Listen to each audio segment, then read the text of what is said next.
Hello, lovelies. Just a quick one for me today about self-kindness in our celebration of Self-Kindness Awareness Week this week. I'm out for my morning walk, and we're having such a lovely week of sun, which is such a gift.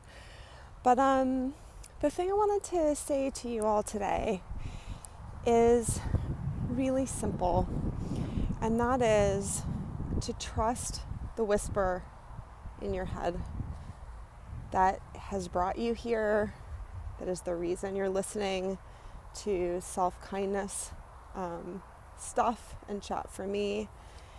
That whisper in your mind that tells you that you do deserve to be kinder to yourself, that you know that you are so much more than the thoughts and the critical voices in your head give you credit for.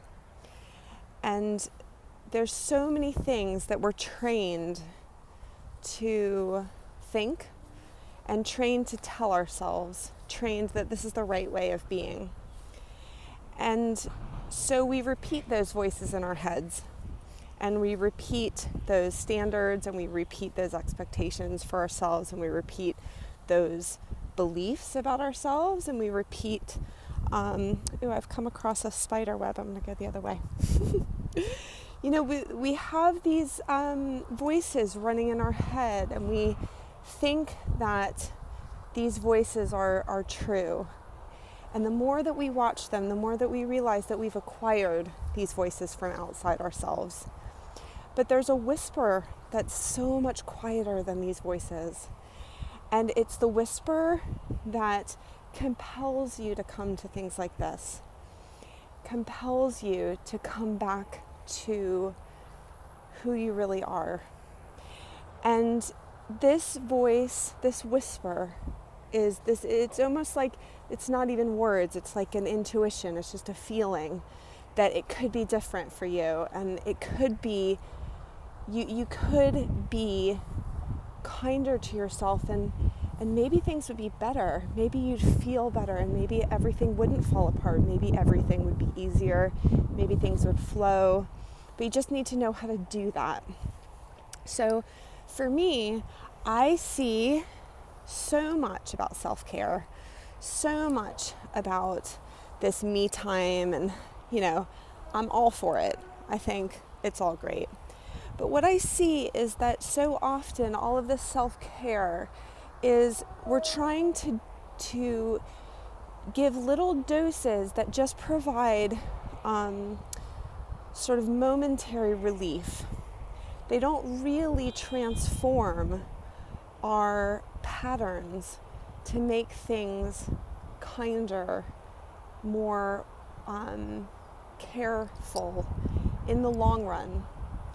And what I've noticed for myself with meditation and meditation practices is that when we, instead of, and I'm not knocking any of the wonderfulness of the spa or, all the wonderful things, chocolate cake, all the things that we do for ourselves that bring us joy. These are all amazing. But they don't transform our inner world. And therefore, once the initial pleasure of that thing is over, we meet that same self again, that same pattern of thought again, and we're back kind of where we started. And what I want for you, what I really want for you, is to carry around a knowledge of yourself that you are so much more than you give yourself credit for, that you are this incredible, amazing gift of a presence in this life, and that you are the most important person to value yourself. And I want to teach you how we can retrain our mind. And these are not practices that come from me. This is just me passing on things that I've learned from the decade that I have spent training in what is a sort of traditional form of Tibetan Buddhist meditation. So it's with the Kagyu lineage. It's very, sort of traditional in that sense. But the practices are very just human practices. They I've been able to sort of figure out how to apply them into life as a busy, like, modern person in the West, as a woman, as a mother, as someone who is pulled in a lot of different directions. And yet still, what I've realized is when you work on the inside, you can find a foundation for yourself that you carry around with you. And then you have something that no one can take away. And it's not only like my great joy, but I feel like my great kind of purpose here in this world, to be a conduit and a person that can pass on those kind of practices, so that, you know, that you can do it too, that everyone can do it too, and then you'll know how to access that part of yourself that is amazing. And all the little things that we all do don't reflect on the core of who we really are. You know, we're able to take them in perspective. You know, sometimes we all mess up. Sometimes we all say things we wish we hadn't. Sometimes we all are scared of what's going to happen in the future, and we drive ourselves, you know, to work hard when, you know, maybe we're not taking as good a care of ourselves. But if we can keep those in perspective, because we know who we really are, and we've been able to create space in our minds, then everything's different. I hope that's helpful, lovelies. I'll talk to you later. Don't forget that I'm doing a longer session this evening. It's meditation for self-kindness. I'm going to go through the actual practices that I have found the most helpful for practicing self-kindness myself over the years. And I'm going to go through sort of the, not only the practices, but the sort of a bit more information about why they work.